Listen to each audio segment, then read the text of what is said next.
coneixement de xifres, d'estudis i de la realitat pels participants, estava bé tancar aquest document de reflexió amb una proposta, amb un document que fos més propositiu, que us llegiré ara a continuació i que hem titulat Un decàleg per la reserva de biosfera de Menorca en els seus 20 anys. Un decàleg són 10 punts, però primer hi ha 2 paràgrafs llargs de reflexió també. Tota la humanitat compartim un sol país, la biosfera, i el seu destí és el de tots. No podem oblidar que ens enfrontem a la certesa del canvi climàtic i a la incertesa dels seus efectes.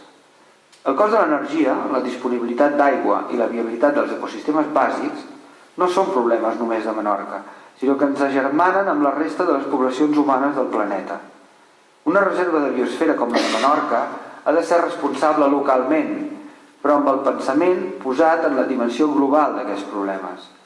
Les petites accions exemplars són una de les grans esperances de la humanitat per trobar la forma d'evitar el col·lapse global. Amb la mirada posada en aquesta exemplaritat, fem les següents propostes. Molts dels experts de les jornades han coincidit en una afirmació sorprenent. En general, i després de 20 anys, Menorca no disposa d'una gestió de la sostenibilitat diferenciada de la resta de l'arxipèlag. Els avenços en investigació i coneixement no s'han traduït en una gestió eficient vers la sostenibilitat. El fet de ser reserva de biosfera no ha servit fins ara, i amb algunes excepcions, per posar en marxa mesures o instruments d'actuació específiques. Encara més, els principals indicadors mostren que no s'ha aconseguit superar la contraposició existent entre desenvolupament econòmic i conservació dels recursos naturals, i que s'ha avançat molt poc en el model invers, aquell en el qual benestar i qualitat de vida no s'haurien d'acompanyar necessàriament de major pressió sobre els ecosistemes, els recursos i el patrimoni cultural. També fruit d'aquesta reflexió fem les següents propostes. No tenen nombre, però vosaltres les aneu comptant. Per no equivocar-me jo més que les compteu vosaltres.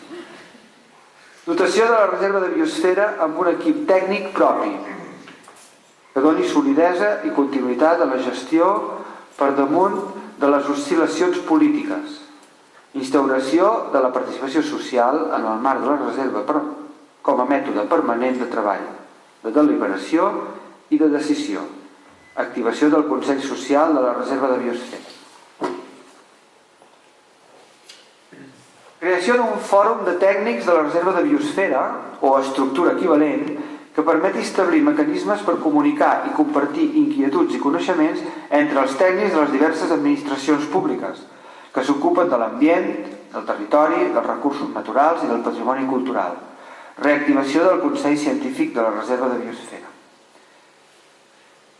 Elaboració d'un pla estratègic de conservació d'abast insular, basat en estudis científics que sigui assumit per totes les administracions competents. La planificació s'ha de fer a mitjà i llarg termini i ha de preveure objectius avaluables. Elaboració participativa d'un pla educatiu a mitjà i llarg termini al voltant del concepte de reserva de biosfera, citant com a model de referència els projectes educatius de ciutat que es podrien aplicar i coordinar sota la forma d'un projecte educatiu d'illa.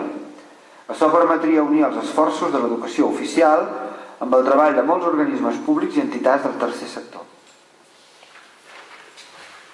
Consolidació d'una visió d'illa en la gestió de la sostenibilitat, amb el foment de la figura dels consorcis insulars per tractar les temàtiques específiques, involucrant totes les administracions implicades i establint mecanismes de control, transparència i participació social. Actuar no només en benefici d'allò que es conserva, sinó sobretot en benefici de les persones que ho conserven, com a principi general que permeti a la reserva de biosfera ser el factor principal per frenar la pèrdua de l'autenticitat, de les senyes d'identitat i de la idiosincràsia de Menorca. A llarg termini, això només serà possible si es basa en el gaudi vivencial real de les persones, residents i turistes, com a garantia del suport a les estratègies de conservació. Desenvolupament sostenible és també desenvolupament saludable.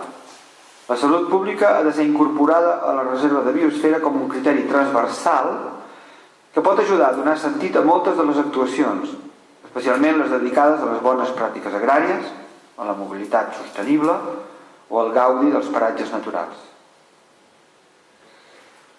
La transició energètica cap a fonts renovables és possible a Menorca, amb les tecnologies actuals, si s'orienta cap a l'aprofitament de la biomassa, el potencial termosolar i la generació elèctrica fotovoltaica i eòlica principalment, complementades amb la generació d'algun vector energètic com l'hidrogen que permeti solucionar les diferències temporals entre producció i demanda i les necessitats d'estabilització de la xarxa. Cal gestionar la freqüentació i la capacitat de càrrega de les platges naturals de Menorca, en consonància amb la seva importància emblemàtica i apostar fortament per la informació i la implicació dels usuaris. Aquesta gestió s'ha d'estendre també a la resta del litoral i a l'interior de l'illa i determinar els impactes concrets de cada lloc, així com les mesures de limitació d'aquesta freqüentació en els indrets més vulnerables. La reserva de biosfera ha de tenir la vocació d'oferir noves oportunitats de creació de llocs de treball a partir del que s'anomena ocupació verda. Les energies renovables, la bioconstrucció, l'ecoturisme, les bones pràctiques i el producte local de qualitat o la mobilitat sostenible són peces fonamentals d'aquest mosaic d'ocupacions potencials, sempre sense perdre de vista el seu possible impacte sobre un territori vulnerable com és Menorca. I aquest era el punt número 10, si ho heu comptat bé, de decàleg.